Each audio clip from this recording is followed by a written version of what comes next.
Ezra గ్రంథము 6వ అధ్యాయం 14వ వచనం. యూదుల పెద్దలు కట్టించుచు ప్రవక్త అయిన హగ్గయియు ఇద్దో కుమారుడైన జకర్యాయు హెచ్చరించుచున్నందున పని బాగుగా జరిపిరి.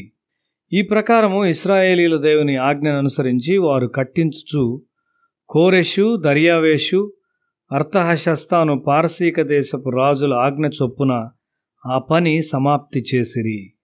మనము ఒక పనిని ప్రారంభించవచ్చు, కానీ దాన్ని పూర్తి చేయకపోవచ్చు. సహవాసము ప్రారంభమును మనము చూచాము, కానీ ఈ పనిని మనం పూర్తి చేయగలమా అనేది నన్ను నేను వేసుకునే ప్రశ్న. దేవుని మందిరమును తిరిగి కట్టుటకు అన్యరాజైన కోరెషు పురికొల్పబడినాడు. యెరూషలేము దేవాలయముతో అతనికి ఏం పని? ఈ బలమైన రాజుల దృష్టిని దేవుని వైపు త్రిప్పుటకు శీలము గల ఒకడిక్కడ ఉన్నాడు. వారు దేవాలయ నిర్మాణాన్ని పూర్తి చేశారు. దానియేలు తన బాల్యము నుండే కష్టపడి పనిచేయుటకును పవిత్రముగా జీవించుటకును తీర్మానించుకున్నాడు. అతడు బబులోన్లో ఒక ప్రార్థించు మనుష్యుల సహవాసమును కట్టాడు. నీ జీవితంలో నీవు ఏమై ఉన్నను, దేవుని మహిమ కొరకు నీ పనిలో నీవు మంచిగా ఉండవలసి ఉన్నావు. నీవు పరిశుద్ధుడవై ఉండాలి మరియు దేవుని కొరకు నీవు ఒక సహవాసమును కట్టాలి. దానియేలు గ్రంథము 6వ అధ్యాయం 26వ వచనము.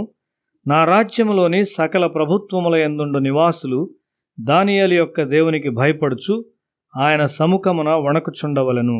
ఆయనే జీవము గల దేవుడు, ఆయనే యుగయుగములుండువాడు. ఆయన రాజ్యము నాశనము కానేరదు, ఆయన ఆధిపత్యము తుదమట్టునకుండును. జీవము గల దేవునిలో ప్రజలు విశ్వాసముంచవలనను శాసనమును చేయవలనని రాజు కోరాడు. కోరెషు పాలనలో కూడా దానియేలు ప్రాముఖ్యతను కలిగి ఉన్నాడు. యెరూషలేములోని మందిరమును మరియు బలిపీఠము కట్టుటకు 50,000 మంది ప్రజలు జెరుబ్బాబెలును వెంబడించారు. వారు మొదట బలిపీఠమును మరమ్మత్తు చేసి దేవుని ఆరాధనను ప్రారంభించారు. మనము ఒక బలిపీఠమున వద్ద ఆరాధించున్నామా? నీ కళాశాలలో లేక కార్యాలయంలో మరియు నీ ఇంటిలో నీ జీవితము మంచిగా ప్రభావితము చేయును. క్రీస్తులో నిన్ను నీవు కట్టుకొనుచున్నావా? బబులోను రాజుల ముందు దానియేలు తన దేవుని గొప్పతనమును రుజువు చేశాడు. ప్రజలు పనిని పూర్తి చేశారు. అయితే దానియేలు దాన్ని తన యవన కాలంలో ప్రారంభించాడు. అతనికి రాజభోజనం ఇవ్వబడినప్పుడు దాన్ని వ్యతిరేకించాడు. అలా చేయకపోతే అతడు దేవునిలో కట్టబడేవాడు కాదు. నీవు ఇష్టపూర్వకముగా దేవుని ఆజ్ఞలకు వ్యతిరేకముగా వెళ్ళినట్లయితే నీ అంతం ఎలా ఉండును?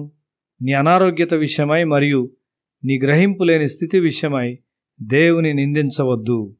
దేవుని పాత్రలను తీసుకొని పోవటను బట్టి తాను ఒక ఘనకార్యము చేయుచున్నానని నెబుకద్నెజరు తలంచాడు. ఏం జరిగింది? అవి తన వారసుని నాశనము చేసినవి. నెబుకద్నెజరు మరణించాడు. దేవుని పనులను చులకన భావముతో చేయాలని నువ్వు కోరుచున్నావా? సిద్ధపాటు లేకుండా దేవుని పనిలో సులభముగా దూకాలని కోరుచున్నావా? మార్పు చెందకుండా ఒక ప్రార్థనా గుంపులో చేరాలని కోరుచున్నావా? జాగ్రత్తగా ఉండు. ఒక పనికిరాని వానిగా నీవు కనుగొంటావు. నీ చేతులు పరిశుద్ధపరచబడేంత వరకు దేవుని విషయాల నుండి నీ చేతులను దూరపరచుకో. జాగ్రత్తగా ఉండు. మనలను మనము కట్టుకొనేదము మరియు మనము పనిని పూర్తి చేయుదము. మనము దాన్ని ప్రతిష్ఠించుదము. నీవు పని చేయుచున్నావు గాని మొదట నిన్ను నీవు క్రీస్తులో కట్టుకొనుము.